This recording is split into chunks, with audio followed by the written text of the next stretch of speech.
Hello student, હવે જો ધોરણ 5 ની અંદર આપણે ચેપ્ટર 1 નું રિવીઝન કરતા હતા। ચેપ્ટર 1 હતું આ રાષ્ટ્રીય સ્તર કેરી। તો એની અંદર આપણે દરેક વસ્તુ તમને વ્યવહારિક દાખલા પછી કેટલા પ્રકારની કેરી છે બરાબર દરેક વસ્તુ તમને આપણે શીખવાડી દીધેલું છે। હવે અહીંયા મેં ઉદાહરણ લખ્યું છે, એની અંદર આપણે કીધું કે વિગતને આધારે પ્રશ્નોના જવાબ આપો। એટલે નીચે વિગત આપી છે, અહીંયા આપણને 5 પ્રકારની કેરી આપી છે, કેરીની જાત એટલે 5 પ્રકારની કેરી છે। भाव प्रति किलोग्राम प्रति किलोग्राम एनो भाव आपे छे बदाम केरी तो 70 रुपया, तोतापुरी 45 रुपया, आफूस तो 60 रुपया, लंगड़ो तो 80 रुपया ने केसर तो 140 रुपया छे। तो आ रीते दरेकनो आपने भाव आपेलो छे। शुं आपेलुं छे? भाव એટલે કે કિંમત 1 કિલોગ્રામ ની કિંમત આપેલી છે। તો તમારે શું કરવાનું છે? તો એની જે કિંમત આપી છે એને આધારે આપણે અહીંયા શોધવાનું છે। તો દાખલા તરીકે પહેલો પ્રશ્ન, रेखाबेन ने 4 किलोग्राम बदाम केरी खरीदी छे। तो आपणे खर्च एनो शोधीए के रेखाबेन पहलो प्रश्न छे तो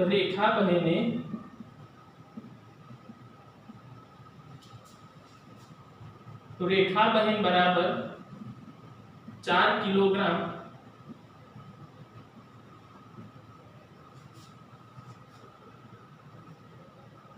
बदाम केरी और रेखाबेन ने 4 किलोग्राम बदाम केरी खरीदी छे, हमने કેટલા પૈસા ચૂકવવા પડશે આ પ્રશ્ન છે।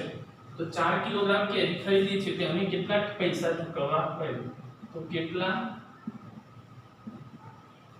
રૂપિયા ચૂકવવા પડે? તો કેટલા રૂપિયા ચૂકવવા પડે આપણે શોધવાનું છે। તો હવે જો તેમને રેખાબેન તો બદામ કેરીનો ભાવ અહીંયા લખે 1 કિલોગ્રામ બરાબર કેટલા છે? रुपया 70 કેટલા છે? રૂપિયા 70 માટે 4 કિલોગ્રામ બરાબર તો 4 કિલોગ્રામ ની કિંમત કેટલી થશે? તો અહીંયા આપણે લખીએ 4 ગુણ્યા 70 આનો ગુણાકાર ક્રોસ ગુણાકાર આપણે કરી દીધો। તો અહીંયા 4 આપે છે અને અહીંયા 70 તો બંને આપણે ક્રોસમાં લઈ આ બંનેનો ગુણાકાર કરીએ તો 7 ચોક 28 અને આ 0 હતો એ આપણે 0 ગણી લઈએ તો કેટલા થાય? 280 रुपया થાય। કેટલા થાય? 280 रुपया થશે। તો આ રીતે આપણે પ્રશ્નનો જવાબ છે જે પણ આપણને આપેલ એ પ્રમાણે અહીંયા કરવાનું છે। બીજો પ્રશ્ન છે, નિકિતાબાઈને 3 કિલોગ્રામ તોતાપુરી અને સુધાબાઈને 5 કિલોગ્રામ આફૂસ કેરી। તો નિકિતાબેન તો અહીંયા આપણે લખીએ નિકિતાબેન બરાબર 3 કિલોગ્રામ તોતાપુરી કેરી, એમને 3 કિલોગ્રામ તોતાપુરી કેરી ખરીદી। આપણે પ્રશ્ન આખો લખતા નથી, કેટલા રૂપિયા ચૂકવવા પડે એમના પણ કેટલા છે તો કેટલા રૂપિયા ચૂકવવા પડે છે આપણે એનો એક શોધવા રૂપિયા શોધવાના છે। તો એમાં પણ જો આપણે અહીંયા લખીએ છે તો 1 કિલોગ્રામ બરાબર તોતાપુરીની ભાવ શું છે? 45 રૂપિયા। કેટલા છે? 45 રૂપિયા માટે કેટલી એમને 3 કિલોગ્રામ કેટલી ખરીદીએ છે? 3 કિલોગ્રામ બરાબર કેટલા? તમને 3 કિલોગ્રામ ખરીદી તો 3 કિલોગ્राम ની કિંમત કેટલી થશે? તો 3 ગુણ્યા 45 આમાં પણ ક્રોસ ગુણાકાર તો 3 ગુણ્યા 45 તો હવે જો તો બંનેનો ગુણાકાર કરે તો 5 તરી 15 વધી 1 4 તરી 12 ને 1 તો કેટલા થશે? 135 રૂપિયા। કેટલા થશે? 135 રૂપિયા। તો આ રીતે આપણે આના પ્રશ્નોના જવાબ આપી શકાય કે આપણને જે આપ્યા છે તો પછી તમને કહીશ એની અંદર પ્રશ્નો તમને આપીશ તો તમારે કરવાના આવશે સોલ્વ। હવે જો બીજો એક પ્રશ્ન છે, અશોકભાઈએ 13 કિલોગ્રામ કેસર કેરી ખરીદી અને દુકાનદારને 2000 રૂપિયાની નોટ આપી તો દુકાનદાર તેમને કેટલા રૂપિયા પાછા આપશે? તો શું કર્યું? અશોકભાઈએ શું ખરીદ 13 કિલોગ્રામ કેસર કેરી ખરીદી છે। અહીંયા આપણે ત્રીજા નંબરનું જે છે અશોકભાઈ बराबर 13 किलोग्राम केसर केरी અને દુકાનદારને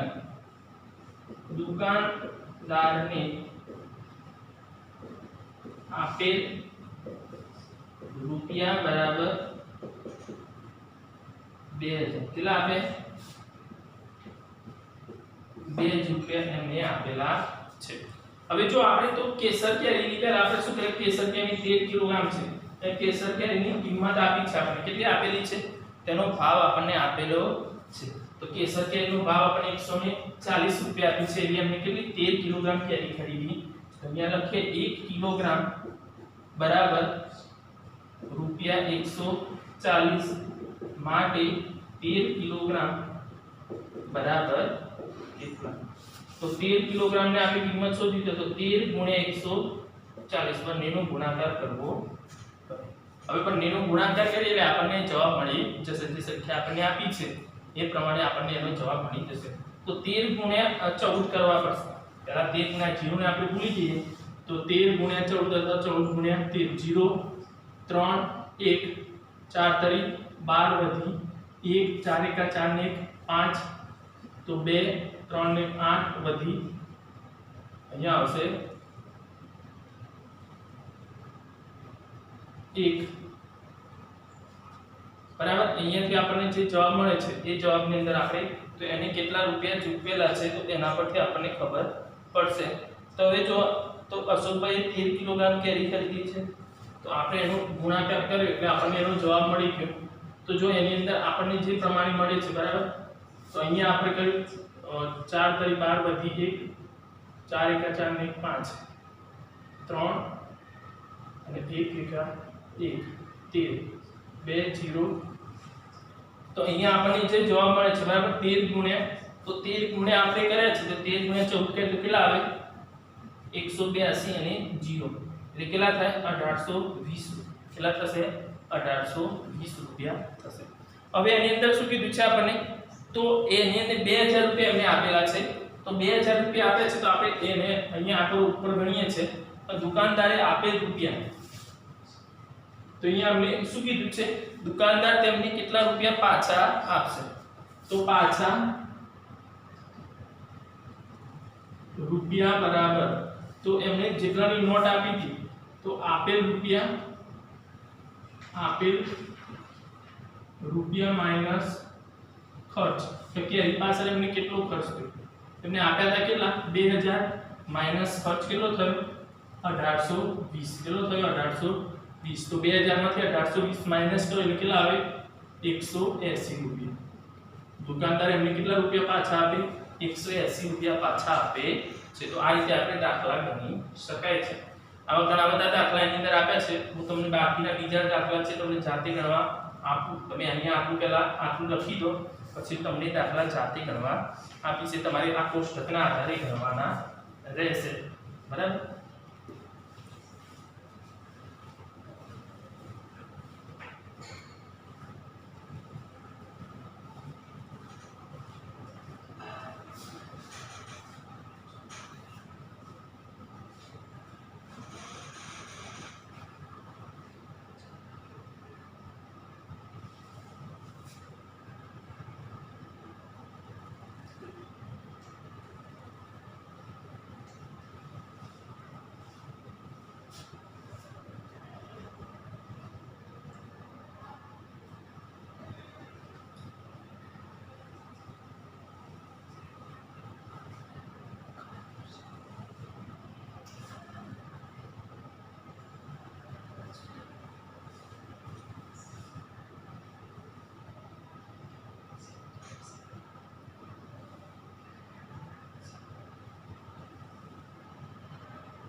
હવે જો દરેક વિદ્યાર્થીને ખબર પડી ગઈ હશે કે કેવી રીતે આપણે દાખલા આ કોષ્ટકના આધારે ગણવાના છે હવે જો એના આધારે હું કેટલા દાખલા તમને આપીશ જાતે એ તમારે જાતે કરવાના છે હું રકમ અહીંયા લખી દઈશ તમારે ચોપડાની અંદર લખી દેવાની પછી તેની ગણતરી તમારે શાંતિથી કરવાની છે તમને આ રીતના દાખલા આગળ બી મેં તમને શીખવાડેલા છે તો એના આધારે પણ તમે જોઈ શકશો કે કેવી રીતે દાખલા આપણે ગણવાના છે તો તમને એ દાખલા ગણવામાં સરળતા રહેશે એની અંદર તો આપણે જોઈએ એની અંદરથી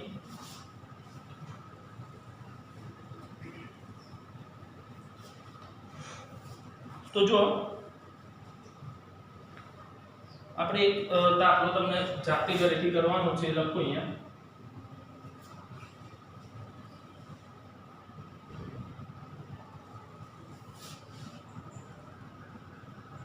દિલીપભાઈ બરાબર, તો દિલીપભાઈને 5 કિલોગ્રામ લંગડો અને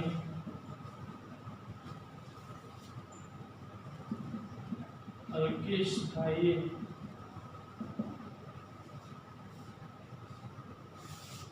3 કિલોગ્રામ કેસર કેરી ખરીદી, તો બંનેને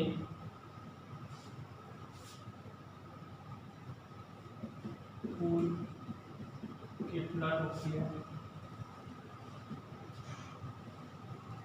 ચૂકવવા?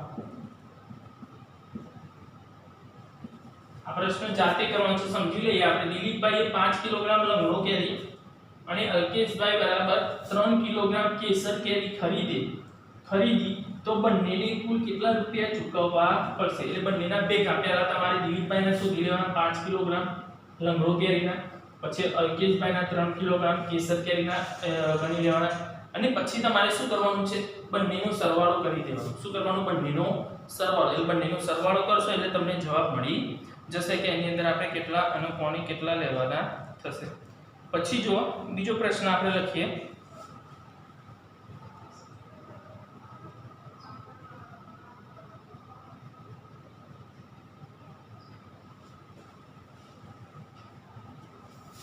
પાંચમા નંબરનો પ્રશ્ન લખીએ છે કે રાકેશભાઈ પાસે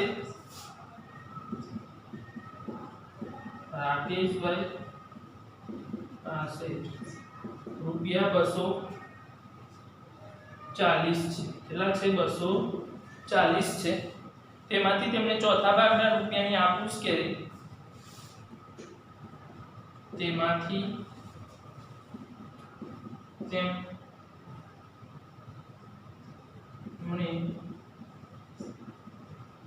ચોથા ભાગની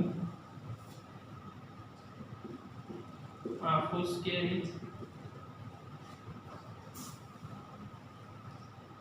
અને બાકીના રૂપિયાની તોતાપુરી કેરી ખરીદી છે, તો તેમને કેટલા કિલોગ્રામ આપૂસ કેરી અને કેટલા કિલોગ્રામ તોતા કેરી ખરીદી છે? અને પછી આવશે આપૂસ કેરી અને બાકીના રૂપિયાની તોતાપુરી કેરી ખરીદી છે, તો બંને કેરી કેટલા કિલોગ્રામ આવશે? હવે આની અંદર જો તો રાકેશભાઈ પાસે 240 રૂપિયા છે. 240 માંથી એમને શું કર્યું? ચોથા ભાગની કેરી. કેટલા? ચોથો ભાગ એટલે શું થાય ખબર છે? કોઈ પણ વસ્તુનો ચોથો ભાગ એટલે 1/4 થશે. કેટલા થશે? 1/4. તો 1/4 કરશો તમે 1/4. આગળ મેં તમને શીખવાડી દીધેલું છે, બરાબર? કે આપણે જે સમયની સાથે શીખવાડતા કે વાહનો પસાર થયા, 1/4 જે આગળ આપણે જોઈએ 1/4 ભાગના વાહનો પસાર થયા, તો એમાં કેટલા ગણ્યા? તો શું કરવું પડે? આપણે 1/4 ગુણ્યા 240 કરવા. શું કરવું પડે? ગુણ્યા 240. એટલે આપણે શું કરવું પડે? 240 ભાગ્યા 4 કરો અને જે જવાબ આવે એટલા રૂપિયાની એમને શું કરી? આપૂસ કેરી ખરીદી છે, બરાબર? એ જે પણ જવાબ આવશે એટલાની આપૂસ, અને પછી તમારે જે પૈસા જેટલા આવે એ 240 માંથી માઈનસ કરશો એટલે બાકીના પૈસા વધશે. એ બાકીના પૈસાને એમને તોતાપુરી કેરી ખરીદી છે. તો તમારે જોવાનું બાકીના જેટલા પણ પૈસા હોય પછી તમારે આ રીતે એને ભાગાકારમાં કરી દેવાના. કે તોતાપુરી કેરી એમને કેટલી આપેલી છે એ કેરીના હાથે આપણે એને લખી શકીએ કે કોને કેટલી કેરી ખરીદી છે. પછી બીજો પ્રશ્ન,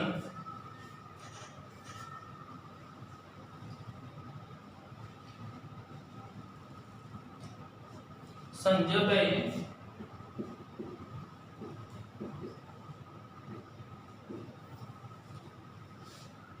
4 કિલોગ્રામ હાફૂસ કેરી, પછી 1/2 કિલોગ્રામ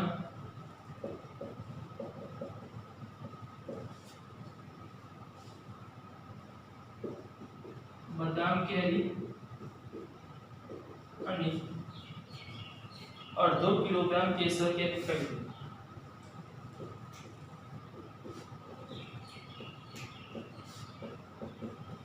કેસર કેરી ખરીદી તો તેમને કુલ ખર્ચ કેટલો? આ પ્રશ્ન સમજી લો તમે 6 નંબરનો કે સંજયભાઈએ 4 કિલોગ્રામ હાફૂસ કેરી ખરીદી છે. તો હાફૂસ કેરી જોઈ લઈએ આપણે તો 60 રૂપિયા 1 કિલોગ્રામના છે, તો 4 કિલોગ્રામના કેટલા? તો એ આપણને મળી જશે. પછી 1/2 કિલોગ્રામ બદામ કેરી, 1/2 કિલોગ્રામ બદામ કેરીના 1 કિલોગ્રામના 70 રૂપિયા, તો 1/2 કિલોગ્રામના કેટલા થાય? આપણે 1/2 કિલોગ્રામ માટે આપણે લખવું હોય ને અપૂર્ણાંકમાં, તો આ રીતે આપણે 1/2 લખી શકીએ. તો 1/2 પછી ગુણ્યા 1 કિલોગ્રામનો જે ભાવ છે એ ભાવ આપણે જોઈએ કે 70 રૂપિયા છે, તો ગુણ્યા 70 કરીએ એટલે 70/2 જ કરવાના આવશે. બરાબર. પછી કેસર કેરી 140 રૂપિયા, તો 140 રૂપિયા એ પણ 1/2 કિલોગ્રામ, તો 140 ભાગ્યા કેટલા કરવા પડશે? 2. તો એના પર અને પછી 3 નો જે જવાબ આવે બધાનું ટોટલ કરી દો એટલે કુલ એમને કેટલો ખર્ચ થશે એ તમને મળી જશે. તો આ રીતે તમારે આ બાકીના જે 3 પ્રશ્નો મેં તમને કરાયા એ તમારે જાતે ઘરેથી કરવાના છે. જાતે તમે તો આ પ્રશ્નો લખી દો, પછી તમને આગળ નવો પ્રશ્ન તમને શીખવાડું.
સારા વ્યવસ્થિત અક્ષરે લખી દેજો તમે, તો તમને ખબર પડશે અને કેવી રીતે તમારે જાતે સોલ્વ કરવાના છે. આ રીતના દાખલા આપણે શીખવાડેલા છે તમને, તો તમારે ચેક કરી લેવાના કે કેવી રીતે આપણે એને દાખલા કેવી રીતે ગણવાના છે.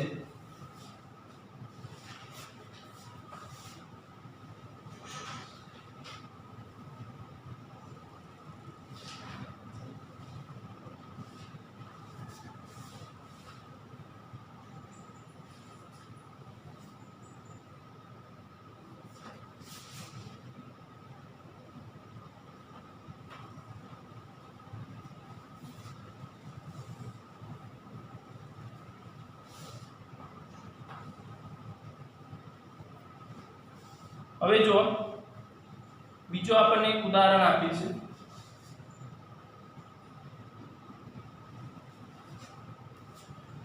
તો એની અંદર આપણે આપ્યું છે તો 35 મહિલાઓ ભેગી થઈને એક આમ્ર બેંકની શરૂઆત કરે છે.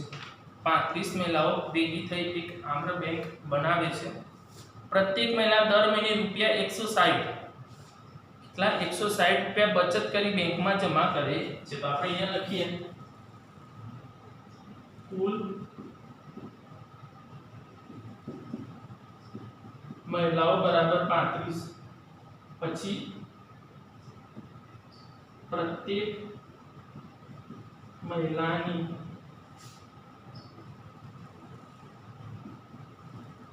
એક મહિનાની બચત બરાબર રૂપિયા કેટલા છે 160 રૂપિયા. કેટલા છે 160 રૂપિયા એક મહિનાની અંદર એક મહિના બચાવે છે.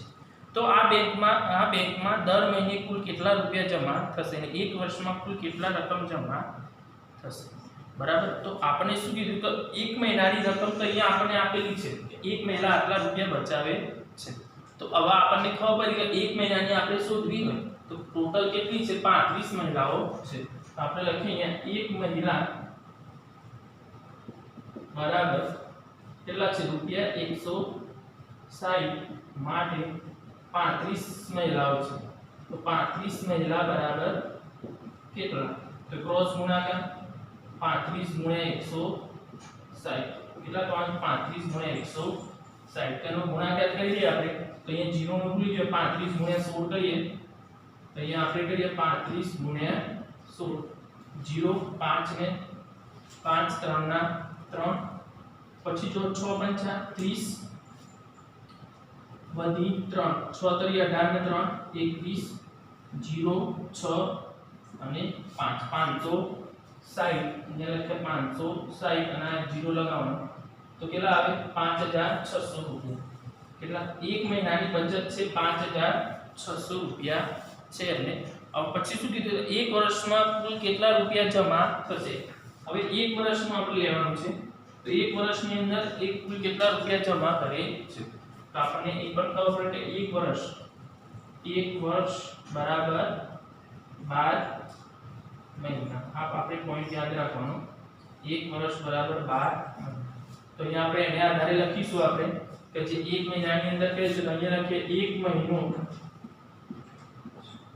બરાબર કેટલા આયા રૂપિયા 5600 માટે 12 મહિના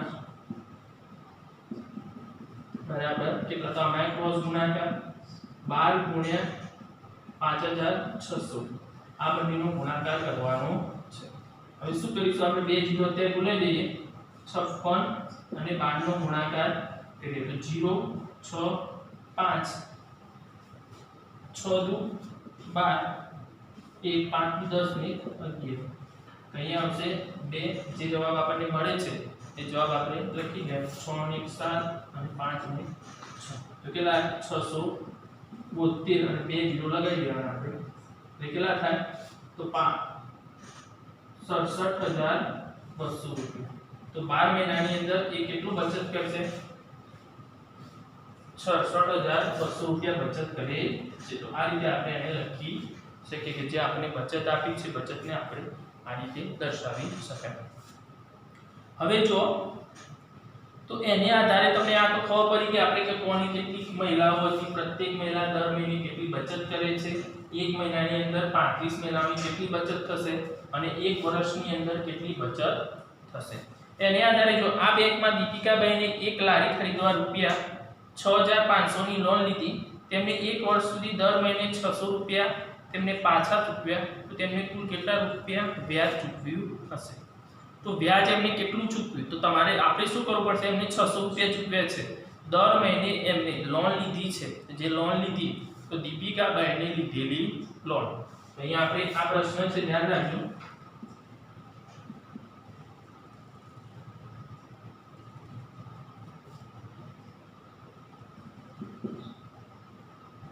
દીપિકાભાઈને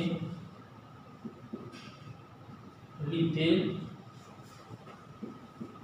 લોન બરાબર કેટલા છે રૂપિયા 6500. કેટલા લીધા છે એમને 6500 રૂપિયા લીધેલી છે. એક વર્ષ સુધી તેમને દર મહિને તો અહીંયા લખ્યા આપણે એક વર્ષ એટલે કે 12 મહિના, એક વર્ષ સુધી દર મહિને ચૂકવેલ રકમ બરાબર, તો દર મહિને કેટલા રૂપિયા ચૂકવે છે 600 રૂપિયા. કેટલા ચૂકવે છે 600 રૂપિયા ચૂકવે છે. તો તેમને કુલ કેટલા રૂપિયા વ્યાજ ચૂકવ્યું હશે, તો તેમને કુલ કેટલા રૂપિયા વ્યાજ ચૂકવેલ હશે. હવે આની અંદર જુઓ તમારે તો દીપિકાબેન, તો આપણે આ વસ્તુને ધ્યાનમાં રાખવાની કે દર મહિને ચૂકવીએ છીએ એક વર્ષ માટે દર મહિને 600 રૂપિયા એટલે એક મહિનાના 600 રૂપિયા તો 12 મહિનાના કેટલા આ રીતે આપણે એનો ક્રોસ ગુણાકાર કરવાનો એક મહિનાના 600 રૂપિયા તો 12 મહિનાના કેટલા એનો જે જવાબ આવે એ જવાબ અહીંયા 6500 માંથી શું કરી લેવાનો તો એ જો 6500 એમાંથી આ માઈનસ કરી દેવાનો એટલે તમે માઈનસ કરશો અને જે જવાબ આવે એટલા રૂપિયા એમને વધારે ચૂકવેલા હશે વ્યાજ 100 રૂપિયા એમને ચૂકવેલા ધ્યાન રાખજો તમે એની અંદર જે જવાબ આપે લખીને ધ્યાન રાખવાનું તમારે કે તમારો એ 600 ગુણ્યા 12 આવે એ જવાબ ગણાશે અને એમાંથી પાછો માઈનસ કરો પણ ત્યારે વ્યાજ કીધું આપણે વ્યાજ એટલે શું વધારાના પૈસા આ લોન લીધી 6500 એનાથી એમને કેટલા વધારે ચૂકવ્યા છે એ પૈસા આપણે એની અંદર શોધવાના છે તો એક પ્રશ્ન એક એ છે તમારો બીજો પ્રશ્ન તમારે એ કરવાનો છે તો એની અંદર તો આ બેંકમાંથી રશ્મિકાબેનને કમલી આંબાના નવા છોડ ખરીદવા રૂપિયા 24500 ની લોન લીધી તો તેમને એક વર્ષમાં કુલ 26400 બેંકને પાછા ચૂકવ્યા તો તેમને દર મહિને કેટલા રૂપિયા ચૂકવેલા હશે તો જો અહીંયા રશ્મિબેન આપ્યું છે તો રશ્મિબેન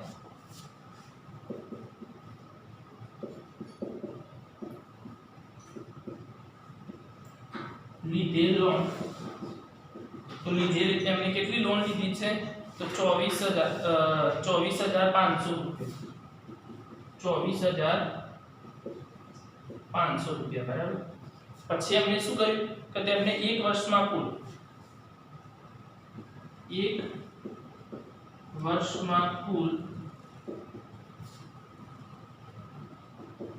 ચૂકવેલ